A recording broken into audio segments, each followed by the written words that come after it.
I went to Europe for the first time as a 28-year-old adult a couple weeks ago, specifically to France. And I wanted to share what I learned and what I'm actually taking home with me. So I think it's very cliche for, uh, you know, so many cultures and people around the world, but I think especially Americans, when they go to Europe, they're like, I don't think culture shocked is the right word because there are a lot of similarities, but I think they do realize many things that they're like, oh wow, that's so different from America.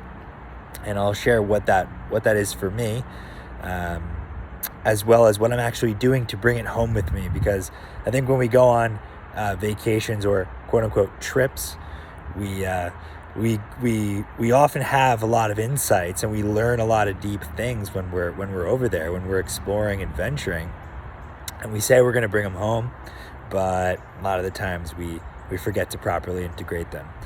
So what I learned during my time in France that's very different to how things are in America is that the people there, they they go at an intentional pace.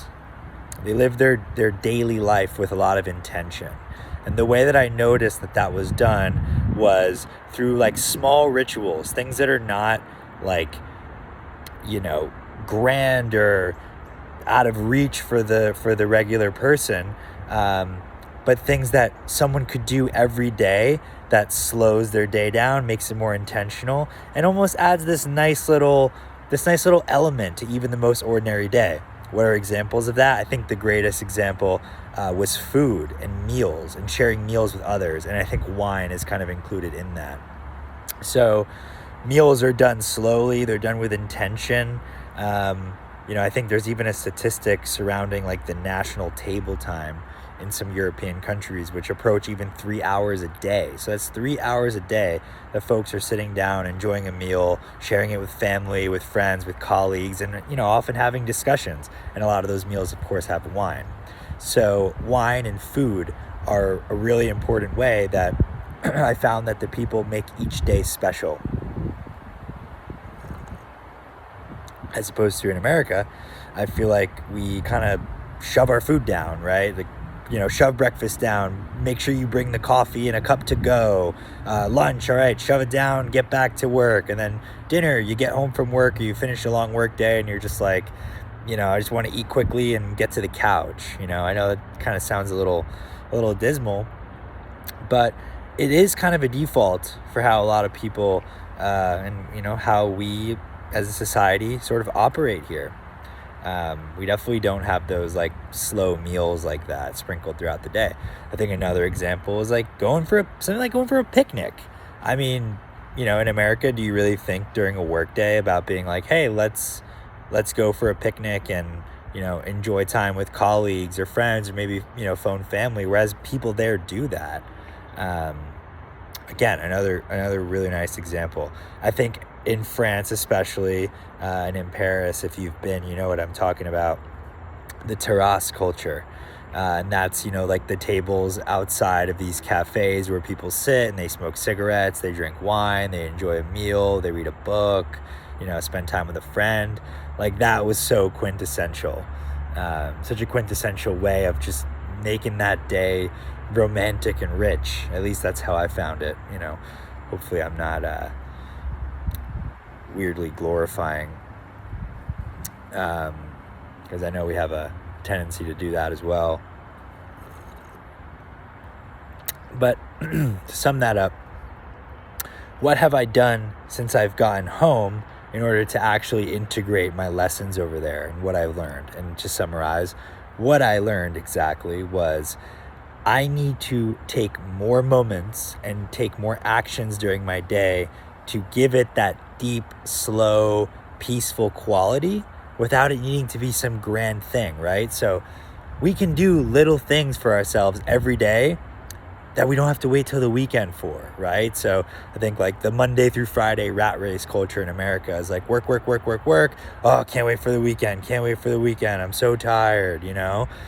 So my big takeaway has been like, no, I'm not going to do that. I'm going to implement things during my work week, during my days, that add that rich quality, so that at the end of every day I can say, oh, that was a really nice little thing I did today, and not just like darn, I'm tired. That was a long day of work. Can't wait to do it again tomorrow. You know, things I've been doing is I've actually been going to cafes. So instead of working from home or working in the office, I'll go to a cafe and I'll bring my computer and I'll do my work there. And I'll bring a book and I'll make sure to not work the whole time. I will also, got a little bee. I will also play music throughout the day. So I've been playing a lot more saxophone throughout the day. And I've just been more curious about learning things. And, you know, in America, I think it's about get the good grades, put it on the resume. You know, it's like we're not even taught to read books for pleasure. We're taught to read them for rote memorization and exams.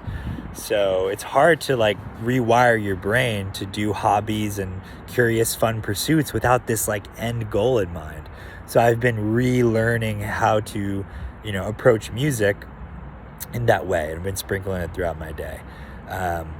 What else have I been doing? I've been drinking more wine. I don't know if that's good or bad. Consult your physician. But yeah, I've been trying to drink a little bit more wine during the week, even just as a ritual of like, hey, I'm gonna have a glass of wine and slow down and have a conversation with my wife or with a family member. I've also been drinking more tea. So yeah, I'm trying to do what I can. I'm trying to slow my days down, and I'm trying to sprinkle them with a nice quality that is not grand and that doesn't take, you know, a whole lot of effort.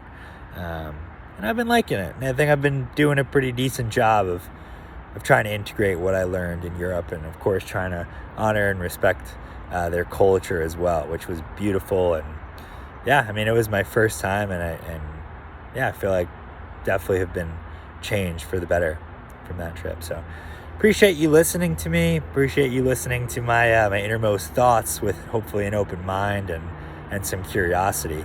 If you want to have any discussions about this, feel free to drop a comment below and be happy to respond. Alrighty. Cheers. Take care.